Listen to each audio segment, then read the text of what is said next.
الحمد لله وكفى وسلام على عباده الذين اصطفى أما بعد فأعوذ بالله من الشيطان الرجيم بسم الله الرحمن الرحيم عن عمر بن الخطاب رضي الله تعالى عنه قال رسول الله صلى الله عليه وسلم لو أنكم كنتم توكلون على الله حق توكله لرزقتم كما ترزق الطير تغدو خماسا وتروح بطانا أو كما قال على النبي صلى الله عليه وسلم إن الله وملائكته يصلون على النبي يا أيها الذين آمنوا صلوا عليه وسلموا تسليما اللهم صل وسلم دائما أبدا على حبيبك خير الخلق كلهم.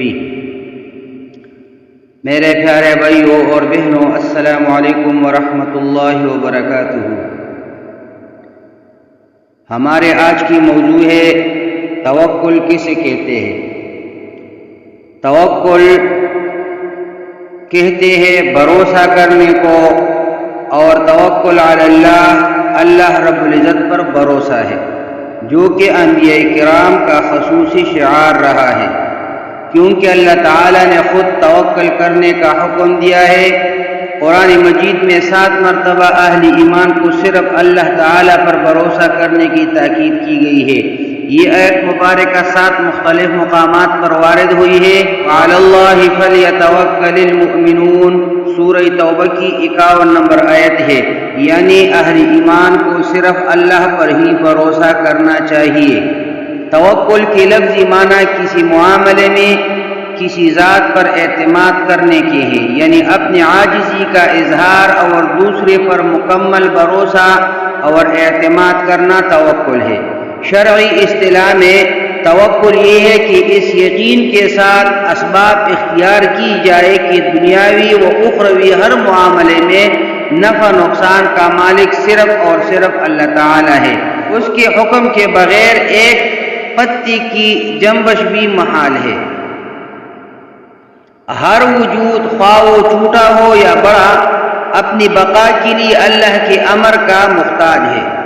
یعنی خالق کائنات کی ذات پر مکمل اعتماد کر کے دنیاوی اسباب اختیار کرنا توکل کے خلاف نہیں، بلکہ نظام الہی کی عین مطابق ہے کہ بندہ دنیاوی اسباب اختیار کرے، اپنی پوری کوشش کرے اور پھر کام کی انجام دہی کے لیے اللہ تعالیٰ کی ذات پر پورا بھروسہ کرے.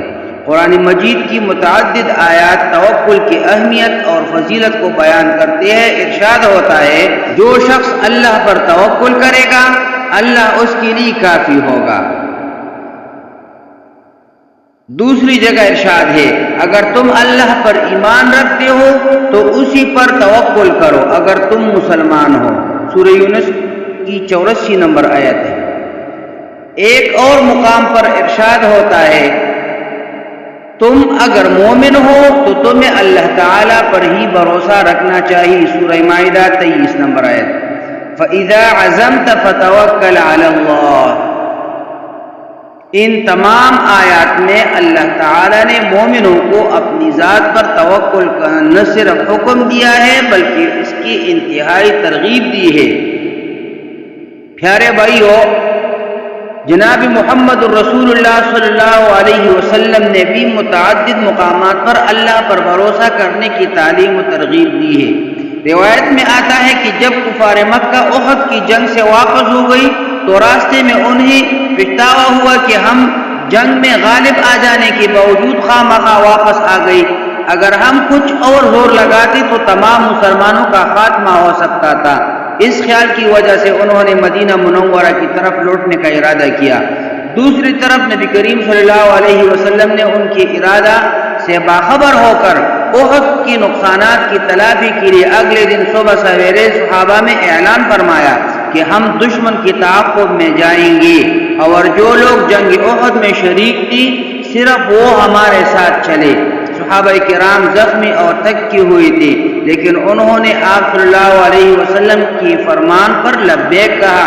نبی کریم صلی اللہ علیہ وسلم اپنے صحابہ کرام کے ساتھ حمراء الاسد کے مقام پر پہنچے تو قبیلہ بنی خزاعہ کے ایک شخص نے مسلمانوں کے حوصلے کا مشاہدہ کر کے اس کے متعلق ابو سفیان کو اطلاع دی اور اسے واپس جانے کا مشورہ دیا۔ اس سے کفار پر رعب طاری ہوا اور وہ واپس مکہ لوٹ گئے، مگر ابو سفیان نے ایک شخص کے ذریعے مسلمانوں پر حملہ آور ہونے والا ہے۔ اس پر صحابہ کرام بجائے ڈرنے کے بے ساختہ بول اٹھے، ہم نے اللہ پر بھروسہ کیا اور وہ بہترین کارساز ہے۔ سورہ آل عمران 173 نمبر آیت۔ حضرت عمران ابن حسین رضی اللہ تعالی عنہ سے روایت ہے کہ نبی کریم صلی اللہ علیہ وسلم نے فرمایا، میری امت کے 70,000 آدمی بلا حساب کتاب جنت میں داخل ہوں گے۔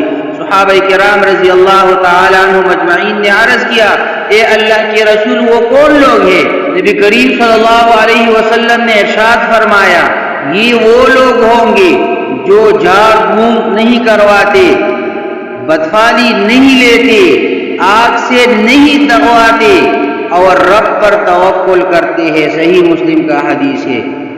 پیارے بھائیو، امیر المومنین حضرت عمر فاروق رضی اللہ تعالی عنہ بیان فرماتے ہیں کہ میں نے رسول اللہ صلی اللہ علیہ وسلم سے سنا، نبی کریم صلی اللہ علیہ وسلم نے فرمایا، اگر تم لوگ اللہ تعالی پر ایسا توکل کرو جیسا کہ اس کا حق ہے تو تمہیں اسی طرح رزق ملے جیسے ایک پرندے کو رزق ملتا ہے، صبح خالی پیٹ نکلتا ہے اور شام کو پیٹ بھر کر واپس آتا ہے۔ جامع الترمذی۔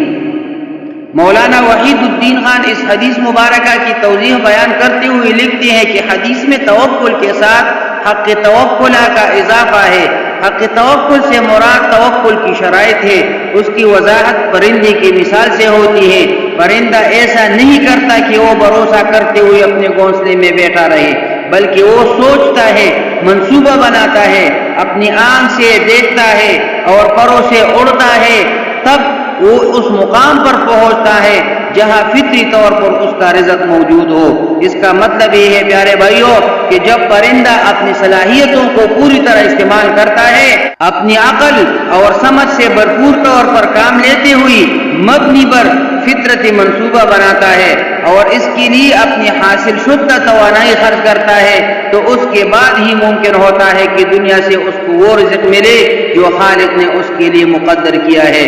پیارے بھائیوں، یہی توکل علی اللہ کا حقیقی مفہوم ہے۔ حضرت انس ابن مالک رضی اللہ تعالی عنہ فرماتے ہیں کہ ایک شخص نے رسول اللہ صلی اللہ علیہ وسلم سے پوچھا، کیا اونٹنی کو باندھ کر توکل کروں یا بغیر باندھے؟ نبی کریم صلی اللہ علیہ وسلم نے فرمایا، باندھو اور پھر اللہ پر بھروسہ کرو۔ ترمذی شریف کا حدیث ہے یہ۔